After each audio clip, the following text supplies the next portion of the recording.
The phone call from Linz, Austria arrived at 3:00 a.m. Majorca time. Rafael Nadal, the 22-time Grand Slam champion, answered the call expecting updates about his academy, the young talents he guides, and the peaceful pace of his retirement life. Instead, what he heard forced him to sit upright in bed. The Upper Austria Ladies Linz Open, a WTA 500 event that had been operating successfully for 35 years, was now in deep crisis. Ticket sales had plummeted dramatically. Sponsors were warning they would withdraw their support completely. According to the frantic tournament director, the cause was straightforward. Alex Eala was not competing. The 20-year-old Filipina star had been left out of the main draw because her world ranking had slipped from number 29 to number 45 following her heavy defeat to Karolina Muchova at the Miami Open. The tournament, which had counted heavily on her massive appeal to attract crowds, was now staring at serious financial ruin. The same sponsors who had witnessed her jersey outsell every other player in Miami were now pressing the WTA to step in urgently. Their demand was unmistakable: award Eala a wild card or risk losing millions in revenue. When Nadal learned what unfolded afterward, even the legendary King of Clay was left completely stunned. In April 2026, in Linz, Austria, the Upper Austria Ladies Linz Open had been planned as a grand celebration for its 35th edition, a significant milestone for any WTA tournament. Former champions such as Ekaterina Alexandrova and Jelena Ostapenko were scheduled to lead the lineup, while the prize money had been boosted by more than $140,000 compared to the year before. All preparations were set for a thriving event. However, once the early ticket sales figures arrived, the festive mood quickly shifted to alarm. The organizers had anticipated solid crowds based on past editions, but the actual numbers revealed a shocking decline of over 40% from the previous year. Sessions that used to sell out completely, including quarterfinals, semifinals, and the final, were now barely half filled. The tournament faced potential losses severe enough to endanger its long-term survival. Everyone present immediately recognized the root problem. The powerful Eala effect, which had previously overwhelmed ticket systems in Miami and triggered a 48% surge in Dubai, was entirely missing in Linz. Alex Eala, the 20-year-old Filipina who had risen to become the most popular athlete in women's tennis, was absent from the main draw. Her ranking had fallen from 29 to 45 after her fourth-round loss to Karolina Muchova at the Miami Open. And without her presence, the enthusiastic fans who had filled arenas from Melbourne to Miami simply stayed away. The irony was painfully obvious to the officials. They had dedicated 35 years to nurturing ties with local sponsors and media outlets, poured resources into promotional efforts, player growth programs, and venue improvements, yet none of it seemed to matter. The supporters had not attended for the tournament itself. They had come specifically for Alex Eala, and when she was not there, they chose to remain at home. The sponsors' gathering was intended to be a standard session reviewing financial results and future strategies, following the usual business flow of a WTA competition. Yet as soon as the disappointing ticket data was shared, the mood changed sharply. These sponsors had closely monitored the Eala phenomenon over recent months. They had observed the 48% ticket increase in Dubai, seen the Miami Open ticketing system collapse due to overwhelming demand from Filipino fans, and examined sales reports proving Eala's jersey had outsold all other players in the entire field combined. Their conclusion was direct and undeniable. Eala directly translated into substantial revenue.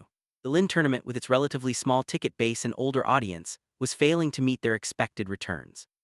They pressed for immediate solutions. When organizers clarified that Eala's ranking drop had excluded her from the main draw, the reaction was swift and firm. One sponsor representative declared they did not care about the method, whether through a wild card, special exemption, or any other means, just ensure she participates, because without her they would not continue their financial backing. This strong ultimatum created major turmoil within the tournament team. WTA regulations stated that wild cards were granted at the organizer's discretion, usually reserved for local athletes or promising newcomers who had not yet secured entry through ranking. Eala, positioned at number 45, would not normally qualify for such an exemption. However, the situation was far from ordinary. The event was heading toward financial collapse, sponsors were ready to exit, and the sole remedy appeared to be including a player who had been omitted solely due to a ranking system that failed to consider her exceptional drawing power. The WTA suddenly found itself trapped in a difficult dilemma. While rules clearly limited wildcards to players who had not earned entry by ranking, and Eala at number 45 did not meet the standard criteria, the circumstances were exceptional. The Linz Open risked total financial failure. Sponsors threatened to pull out, ticket sales had crashed, and the one athlete capable of filling the stands was being blocked by a system that overlooked her true commercial impact. Internal WTA conversations were said to be highly heated. Some leaders insisted on strictly following the existing rules no matter the outcome. Others countered that the regulations existed to support the sport, and if they were instead damaging it, then adjustments were necessary. The ranking system alone does not fully capture a player's worth to the game. One unnamed source shared with journalists that Alex Eala had clearly demonstrated her ability to pack stadiums, boost merchandise sales, and bring fresh audiences into tennis, and this contribution held real importance. The WTA must therefore discover appropriate ways to acknowledge that worth, possibly via wild cards, adjusted seeding, or even a full revision of the ranking framework. Ultimately, the choice made was historic and unexpected. The WTA declared that Alex Eala would be granted a wild card into the Linz Open main draw, with the formal announcement highlighting the unique conditions and her remarkable role in expanding women's tennis. The news sparked instant criticism from certain sides, with detractors claiming the WTA was unfairly altering its own guidelines to favor a player who had not qualified on merit. At the same time, many viewed it as an essential evolution for a sport that was transforming rapidly. The Eala effect had been widely debated in tennis communities for some time, but the Linz emergency elevated the discussion to entirely new levels. The key question became why one individual's involvement was so vital to an event's economic health. Marketing specialists had explained for months that the reason lay in deep emotional connection. To the global Filipino community, Eala represented far more than just a tennis competitor. She stood as a powerful symbol of achievement and possibility. She proved that a young girl from Manila could compete on the grandest platforms and gain global recognition. She personified the overseas worker Filipino dream, showing that dedication and effort could produce remarkable outcomes. When athletes hail from nations like the Philippines, arenas transform into passionate Davis Cup-style atmospheres. As one experienced referee had noted earlier that year, crowds cheer for their entire country rather than solely for one athlete. This bond directly drives economic benefits. In Dubai, ticket sales rose 48% with her in the lineup. Miami, her merchandise outsold every other competitors combined. In Linz, her absence pushed the tournament toward financial crisis. The statistics left no room for doubt. Eala's participation delivered millions through tickets, sales, and publicity, while her non-appearance inflicted equivalent losses. The WTA, after years of efforts to expand the sport, had at last discovered an athlete who could genuinely achieve that expansion, yet they struggled to manage the situation effectively. For Alex Eala herself, receiving the wild card for the Linz Open meant much more than simple tournament entry. It served as strong confirmation that her importance to tennis extended well beyond ranking points. Her position had declined from 29 to 45 after the fourth-round defeat to Karolina Muchova at the Miami Open, as the 390 points gained from her outstanding 2025 semifinal performance had now expired. The clay court season lay ahead, including stops in Linz, Stuttgart, Madrid, Rome, and Roland Garros. The difficulties were genuine: slower surfaces, higher bounces, extended rallies, and the requirement for greater patience and smart tactics that hard courts rarely test. Still, she possessed an asset no ranking list could ever quantify: the unwavering affection of an entire nation prepared to support her no matter the location.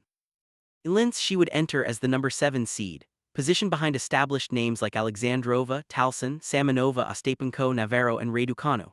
She would confront rivals with superior clay court experience, multiple titles on the surface, and little left to demonstrate. Yet she would bring an advantage they lacked: the backing of thousands of Filipino supporters who had journeyed all the way to Austria just to watch her compete. "I could win the entire event or exit in the opening match," Eala remarked during a podcast conversation with former world number 1 Andy Roddick. "If I don't succeed here, I will succeed elsewhere." These statements reflect the mindset of a future champion. With the wild card secured, she now has the opportunity to demonstrate exactly that.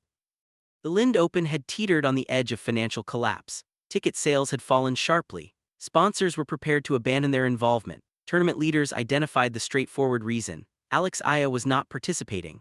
The 20-year-old Filipina had slipped from number 29 to number 45 in the global rankings after her decisive loss to Karolina Muchova at the Miami Open.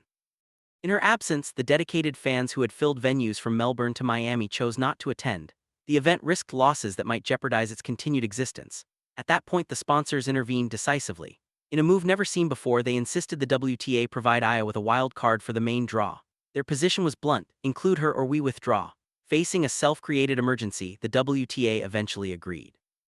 Rafael Nadal, who had mentored and trained Eala at his academy for 7 years, observed the entire situation from Mallorca. "I have never witnessed a tournament's economic stability hinge so completely on one player who is not even listed in the draw," he commented.